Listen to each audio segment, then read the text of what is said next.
Keďže na túto otázku nemáme odpoveď, ideme sa opýtať do cigánskej osady našich rómskych spoluobčanov. Kto by mal o tomto natočiť reportáž? Správne. Slovo teraz predám svojmu externému kolegovi Vladkovi. Dobrý deň, prajem. Sme všelijakí. Sme aj slušní a podľa ktorú sú aj bordelári, hej. Volá, kedy sme boli cigáni a potom nám dali, že sme Rómovia. Povedz mi, ty, Róm alebo cigáni? Róm. Róm? Hej, Róm. No, tak Rómovia. Keďže sme sa asi trochu stratili, skúsime to inak. Aký je rozdiel medzi rómčinou a cigánčinou?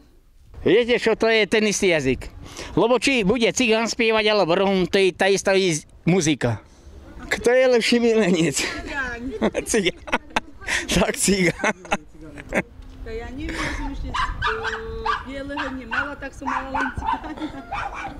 Kto lepšie vie spievať? Cigáni. Cigáni. No tak to je cigánska pieseň, no. Si para čabika baba,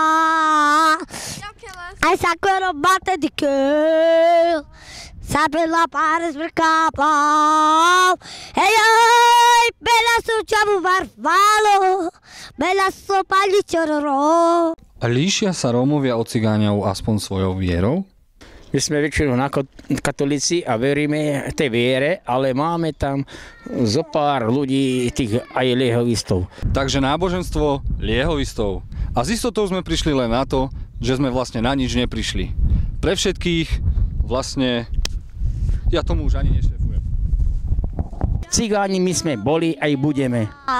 Epa! Pre všetkých z hlbokého Vladimír Puška. Bývame tu všetci.